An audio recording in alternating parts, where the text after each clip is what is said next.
Video ini sengaja saya buat untuk mengomentari kabar akhir-akhir ini khususnya buat para teman-teman PMI, TKI ataupun TKW yang akan pulang ke Indonesia pada libur Hari Raya Idul Fitri ini merasa ketakutan. Ya, merasa ketakutan karena mendengar kabar bahwa ketika pulang ke Indonesia banyak pajak yang harus dibayar, banyak cukai yang harus dibayar, banyak bawaannya yang dibongkar-bongkar, banyak yang diodol-odol. Tentunya kabar-kabar ini membuat teman-teman TKI, TKW, PMI merasa resah akan adanya kebijakan-kebijakan atau aturan-aturan yang diberlakukan ketika mereka tiba di tanah air.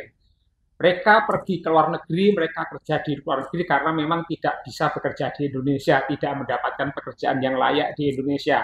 Makanya mereka kerja ke luar negeri, apakah ke Hong Kong, apakah ke Singapura, apakah kemana-kemana, apakah ke Saudi, kemana-kemana. Itu semua dilakukan karena dia tidak mendapatkan pekerjaan di Indonesia.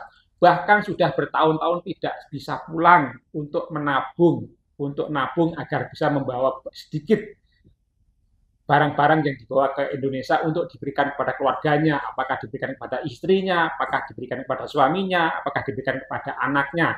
Namun dengan demikian mereka mendapatkan kabar akhir-akhir ini ketika pulang ke Indonesia barangnya dibatasin, tidak boleh membawa ini, tidak boleh membawa itu. Ketika datang di Indonesia HP-nya sudah bayar pajak, ketika membawa oleh-oleh coklat atau barang-barang itu dibongkar-bongkar. Apakah ini perlakuan kepada mereka yang dikatakan sebagai penghasil devisa negara? Nah, maka dengan ini mudah-mudahan video ini didengar, dilihat kepada para pembuat keputusan, para pembuat undang-undang, apalagi juga saya dengar adalah dari Menteri Perindustrian, ada kebijakan-kebijakan yang mengharuskan barang dibatasi karena itu adalah bukan barang impor dan segala macamnya. Lagi-lagi para TKI, TKW, PMI itu bukan orang kaya, bapak-bapak pengambil kebijakan, mereka adalah bekerja untuk menafkahi keluarganya yang sudah 6 tahun, 2 tahun, 3 tahun, 4 tahun tidak pulang karena memang keadaan mereka tidak bisa pulang. Nah, kena aturan, imbas-imbas aturan ini karena mungkin karena adanya banyaknya just tip yang bawa barang ke Indonesia, adanya mereka-mereka yang membeli barang-barang branded, membeli tas-tas branded, itu sebetulnya yang akan dibatasi. Itu setuju kalau dibatasi. Tapi untuk PMI, TKI, TKW seharusnya ada aturan khusus. Ketika dia bisa menunjukkan bahwa dia adalah TKI, TKW, punya kartunya TKI, TKW, maka harusnya aturan-aturan itu tidak berlaku buat mereka.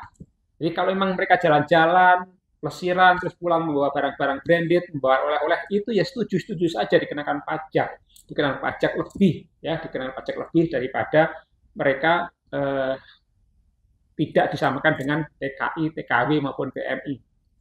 Sekali lagi, kami mohon kepada para pembuat aturan, para pembuat undang-undang, buatlah mereka tenang, buatlah mereka senang, karena mereka adalah penghasil devisa negara. Penghasil devisa negara, dia berpejuang keluarga. Mereka benar-benar pejuang keluarga untuk menyelamatkan kehidupan keluarganya. Mereka di rumah, di kampung susah membuat rumah. Mereka susah mau nyari pekerjaan, akhirnya dia harus terpaksa ke luar negeri menjadi TKI, TKW. Mereka bukan orang kaya, Pak. Mereka bukan jutawan. Mereka pulang tidak membawa uang miliaran. Mereka cuma membawa uang seadanya, nggak sebanyak mungkin yang diperkirakan. Maka ketika ada TKI, TKW silahkan. Silahkan dipermudah. Silahkan dipermudah sehingga mereka dengan senang, dengan happy bisa ketemu dengan keluarganya setelah bertahun-tahun tidak bertemu dengan keluarganya. Mudah-mudahan ketakutan-ketakutan yang telah dibuat oleh para pembuat kebijakan, para pembuat undang-undang itu tidak ada lagi, ya, tidak ada lagi pembongkaran, tidak ada lagi kopernya yang diacak-acak, tidak ada lagi yang namanya interogasi, tidak ada lagi yang namanya tekanan-tekanan yang membuat mereka takut untuk pulang. Itu saja, mudah-mudahan video ini didengarkan oleh para pembuat kebijakan, dan terima kasih sudah mendengarkan video dari awal sampai akhir. Mudah-mudahan kami mendengar kabar yang lebih baik untuk aturan-aturan para TKI, TKW, dan PMI yang bekerja di luar negeri. Terima kasih.